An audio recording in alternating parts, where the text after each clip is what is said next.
pergantian pimpinan di ISI Surakarta. Mohon doanya teman-teman media semua, insya Allah nanti saya yang akan mengawal dan juga membidani ISI Surakarta pada tahun 2025 hingga tahun 2029, dan prosesi pelantikan sudah dilaksanakan tanggal 6 Oktober kemarin. Ini genap 1 minggu kalau di hari biasa, kalau hari kerja ya baru 6 hari kerja untuk proses pekerjaan yang sudah dilakukan. Ke depan memang yang paling urgent itu saya harus memilih kabinet inti, kan begitu. Kabinet inti yang akan menemani saya karena Prof. Sugeng ini SK-nya habis tanggal 31 Oktober, maka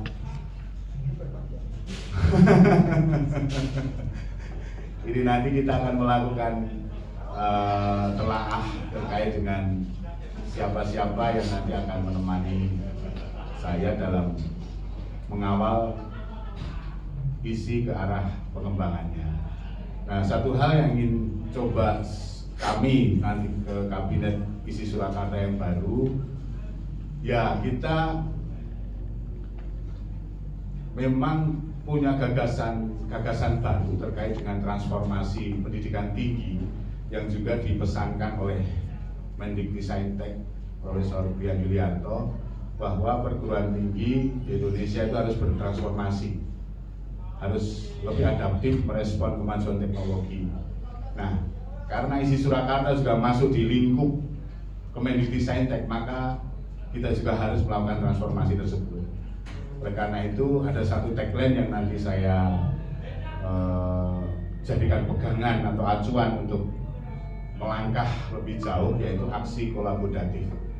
Aksi kolaboratif itu merupakan kependekan dari akselerasi transformasi dan hilirisasi melalui kolaborasi yang berdampak dan adaptif. Memang ini bukan sebuah imitasi dari program Kemendikbudristek, tetapi ini sebagai sebuah implikasi strategis yang memang harus diterapkan oleh semua perguruan tinggi di bawah Kemendikbudristek. Artinya kata kunci yang harus ada di sini adalah transformasi, kemudian hilirisasi, kemudian kata berdampak, dan juga adaptif. Strategi kepemimpinan ini coba saya tawarkan dalam bentuk transformasi yang lebih akseleratif, karena memang kalau transformasi sebenarnya ISI Surakarta sudah dalam tahapan-tahapan yang lalu sudah melakukan banyak sekali transformasi, termasuk bagaimana penyesuaian kurikulum, kemudian bagaimana pengembangan di wilayah riset, pengabdian, dan juga kegiatan-kegiatan yang lain. Kita sudah cukup banyak transformasinya, cukup akseleratif juga, cuman ini akan coba kita lebih tekankan di wilayah akselerasi yang lebih lebih lari gitu ya. Nah, untuk berlari itu kemudian kita tidak serta-merta lari tanpa pegangan. Jadi di dalam awal-awal ini kita akan coba untuk melakukan identifikasi terkait dengan isu-isu atau permasalahan-permasalahan yang ada secara internal, apa-apa yang memang harus dibenahi, termasuk regulasi-regulasi yang nanti akan menjadi pegangan dalam kita melakukan akselerasi transformasi, termasuk hilirisasi, itu akan coba kita benahi semuanya. Artinya ini nanti dalam kurun waktu mulai setelah kabinet inti dibentuk, nanti kita langsung akan gas untuk pembenahan regulasi internal, termasuk bagaimana menyusun rancangan-rancangan yang lebih strategis. Jika aktivitas-aktivitas yang masih bisa dilanjutkan akan kita lanjutkan, namun kita juga perlu juga melihat hal-hal yang sifatnya pengembangan, termasuk di wilayah hilirisasi riset dan pengabdian masyarakat di ISI Surakarta sebenarnya juga sudah terbentuk. Hanya saja ini juga perlu kita lebih tekankan secara regulatif terkait dengan lisensi hasil riset, kemudian kerjasama dengan industri. Juga tak lupa teman-teman media akan juga kita jadikan partner, karena kolaborasi pentahelik di dalamnya perlu juga kita melibatkan teman-teman media untuk apa? Untuk bisa mensosialisasikan kepada masyarakat secara lebih luas apa yang sebenarnya terjadi dan apa sebenarnya yang sudah dilakukan oleh ISI Surakarta. Yang jelas, kami nanti minta bantuan untuk teman-teman media supaya ISI Surakarta gak hanya dikenal secara lokal saja. Kami ingin lebih terbuka sekarang, kita lebih inklusif. Supaya apa? Ya, keberadaan ISI Surakarta jangan hanya diketahui oleh beberapa orang saja, tetapi kita harus go nasional dan juga go internasional. Ini sudah menjadi tekad saya ketika sudah terpilih menjadi rektor untuk membawa ISI Surakarta ke situ. Meskipun sebenarnya kemarin kita sudah melakukan hal yang sama, namun hal-hal positif itu akan terus kita pompa, terus kita dorong teman-teman untuk bisa lebih akseleratif dalam karya-karyanya, supaya itu karya-karya tidak hanya berhenti di laporan penelitian saja, karena laporan penelitian yang ada di perpustakaan itu kan nggak ada gunanya kalau itu nggak diterapkan dan nggak memberikan dampak signifikan terhadap masyarakat.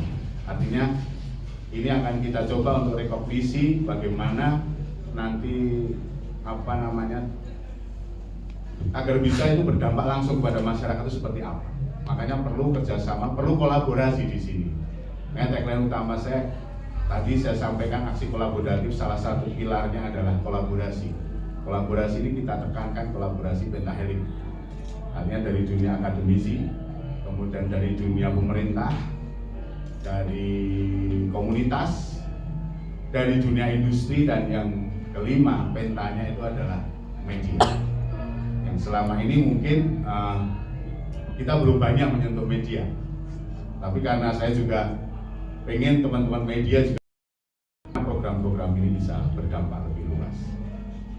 Itu sementara Gus Anhar mungkin sebagai pemantik diskusi pada siang hari ini. Mudah-mudahan apa yang bisa saya sampaikan akademik saja, tetapi riset dan kekayaan seni itu menjadi core kita, karena bagaimanapun ISI Surakarta memang sudah lekat dengan kekaryaan seni dan juga riset-riset tentang seni. Nah, itu akan coba kita kemas melalui bentuk collaborative governance yang lebih inklusif. Artinya kami menekankan pada keterbukaan. Kami menerima semua kritik, masukan, dan saran yang nanti akan kita kelola dalam bentuk kepemimpinan yang lebih kolaboratif. Artinya rektor itu tidak hanya pemimpin tunggal di sini, tetapi kami akan berkolaborasi dengan semuanya, dengan seluruh elemen yang ada, baik itu internal maupun eksternal, yang mungkin itu bisa memberikan banyak masukan, memberikan banyak kritik, sehingga kalau orang itu mau diberi masukan dan diberi kritik itu majunya lebih cepat daripada orang yang tidak mau dikritik gitu. Itu menurut saya pribadi, dan insya Allah nanti terkait dengan pertanyaan kedua, sebagaimana statement saya di media ketika terpilih menjadi rektor pada tanggal 1 Oktober tahun 2025, insya Allah kita akan merangkul semuanya, Pak. Merangkul dalam arti bukan harus duduk di jabatan tertentu, tetapi merangkul itu kita di sini harus bekerja bersama-sama. Karena yang namanya kolaboratif itu nggak mungkin hanya bekerja sendirian. Makanya kita menekankan kita lebih banyak untuk bekerja bersama-sama, karena ini rumah kita bersama. Bagaimana kemudian ketika rumah yang kita miliki bersama itu hanya dibebankan kepada 1-2 orang saja, nantinya rumah itu pasti akan banyak persoalan. Oleh karena itu kami mencoba untuk merangkul semua elemen yang ada di ISI Surakarta. Sebagaimana saya sampaikan tadi, kita untuk bekerja bersama-sama, dan itu yang menjadi impian saya, yang menjadi gagasan dan harapan saya, bahwa ISI Surakarta itu akan maju bersama ketika itu dipikirkan dan dikerjakan bersama-sama oleh semua elemen yang ada di internal khususnya. Tentu saja nggak mungkin internal itu bisa kukuh ketika pihak eksternal itu juga tidak diminta untuk menopang kebersamaan ini. Itu Pak Dianjar dari saya, matur nuwun. Monggo selanjutnya. Mbak Ade. Terima kasih. siang Pak Mas Rektor. Di, monggo Mas, boten napa-napa. Kayaknya kita sama.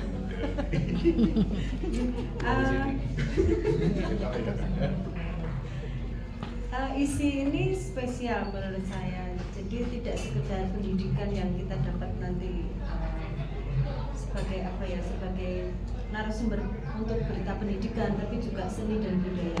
Jadi alangkah baiknya kalau lebih dipersering Mas tulisnya.